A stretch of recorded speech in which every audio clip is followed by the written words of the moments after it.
In Season 3 of The Bear, nothing happens. The show slows down tremendously, crucial plot points are left unexplored, the show takes on a seemingly pretentious, self-indulgent tone, and it experiments too much with artsy montages that don't do much to push the story forward. These are all things I talked about last year when the season came out. Now, Season 4 is out, and so the question is, has it fixed the flaws of its predecessor? Has it redeemed The Bear?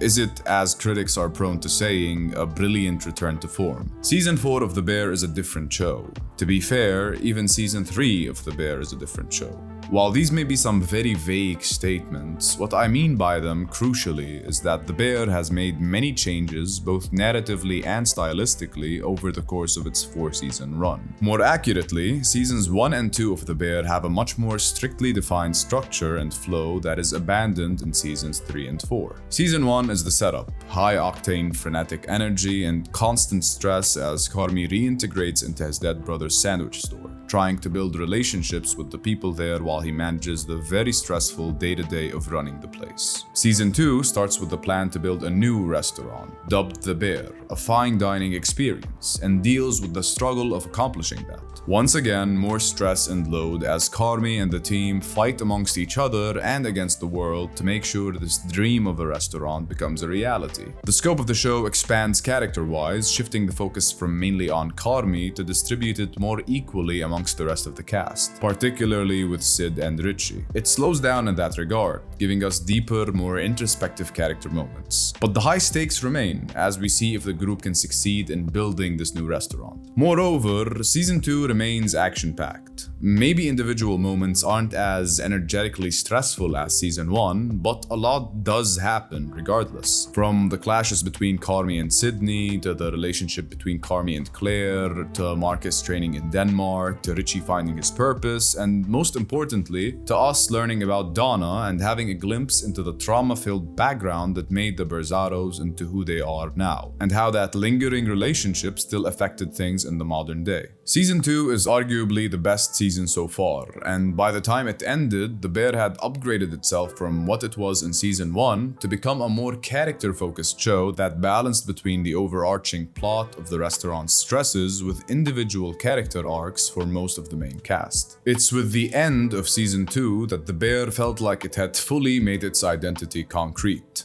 Season 3 is when major change comes about in the style of the show. I think a big reason why Season 3 was so controversial isn't just because of its inherent flaws, but rather because of how it stood relative to the past 2 seasons. It was too abrupt of a halt. Things slowed down far too intensely. It didn't change the show from a fast-moving, energetic one to a normal-paced one. Instead, it went from fast and hectic straight to slow and almost unmoving. It was a very drastic shift. This change in pace reflected most strongly on the overarching plot. Now that The Bear was open, the crew was working on keeping it open, primarily by finding success with food critics. This plotline is inherently more chill than the ones before, because at this point in time, the restaurant is up and running.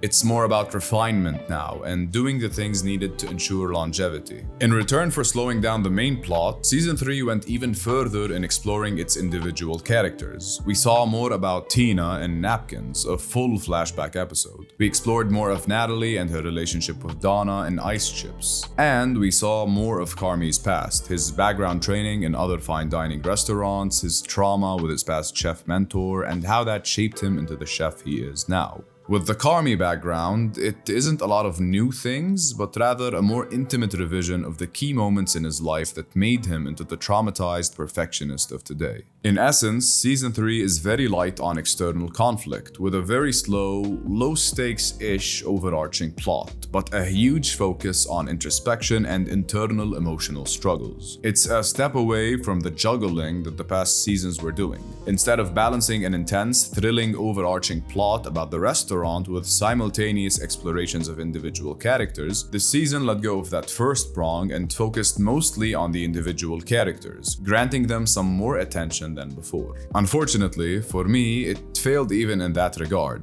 Though it succeeded in expanding the range of characters explored, delving more into Tina and Natalie for instance, and giving them some added depth, most of the other character arcs had no emotional momentum. I've already discussed all of this in my Season 3 review, so I won't rehash it again. But the point is that this was the season of major change for the Bear as a show. Now, with season 4, the character-centric change is further embraced, and the focus on the overarching plot shifts again. As opposed to a very slow-moving, low-stakes seeming overarching plot, we return to something more dynamic and more stressful. The restaurant has 1,440 hours to change enough to make profit, or else Uncle Jimmy has to shut it down. It's not as intense as the first 2 seasons because the stakes here feel almost so insurmountable that it would be utterly impossible to make it in time. And the characters seem to know this passively, and thus we do as well as viewers. But despite being less intense than seasons 1 and 2, it's markedly more intense than season 3. At the very least, it's something dynamic, something moving concretely and with a defined sense of time and urgency. 1,440 hours. As far as the character-centric side of things, this season makes a full and definite commitment to its characters. The Bear completes its transformation into a primarily character-driven show, and it does so by expanding to offer even its non-main cast members a more active spotlight and more defined arcs. Ibrahim and Sweeps get a lot more to do, for instance. They get a focus they were sorely missing in previous seasons. Simultaneously, the main cast is also given plenty of care. The showrunners strike a balance where they no longer have to sacrifice some characters to focus on others. They allow each character a chance in the spotlight and give them arcs of their own. And unlike in season 3, they don't stall and pause the main story about the restaurant entirely. They keep it active, but they tie all of the characters' arcs more concretely to the fate of the restaurant. Ibrahim's business plans, Sydney's choice, Tina's speed, and every other individual character arc this season feels more explicitly tethered to the fate of the restaurant and its possible impending doom. And this time around, all these character arcs are moving. Dangling plot threads are readdressed and completed.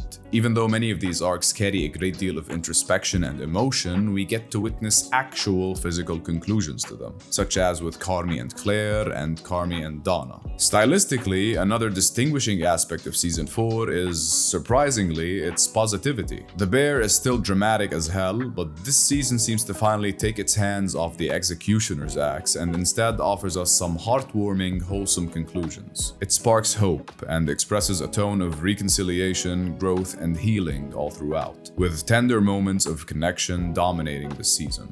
It actively challenges our expectation of further trauma-laden drama and explosiveness, particularly in Tiff's wedding episode, by offering us the opposite. And this subversion of expectations works flawlessly.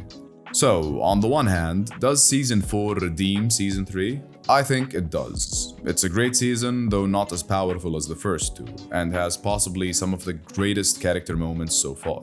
But would I say it's a brilliant return to form? I don't think so. The Bear is evolving and it's changing. That change started with season 3 and cemented itself with season 4.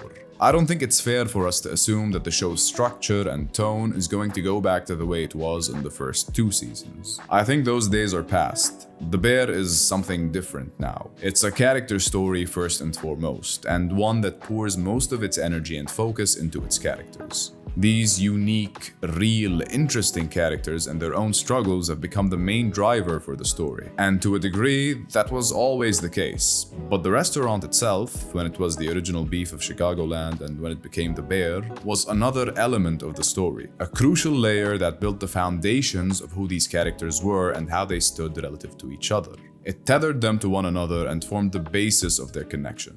But by season 4, these characters have grown three-dimensional enough to no longer need the restaurant. I think that they've become so interesting and lovable that most people wouldn't mind following them anywhere. They're very interesting, very human characters, and ones who I could see being interesting in any given setting. And that's the core of the shift in the Bear's new seasons. The restaurant is no longer as in focus, but the characters, they're more the heart of this show than they've ever been. And even though this shift started off rough with season 3, I think it stuck the landing with season 4. The Bear has changed, but I think I quite like that, and I'm here for it. Let me know what you guys thought of season 4 in the comments below. Do you think the Bear has in fact changed? Can you feel it too? Is this change good, or would you prefer it retain the intensity and the energy of the first 2 seasons? Let's talk about it and about everything The Bear. Thank you so much for watching, and I'll see you soon. Goodbye.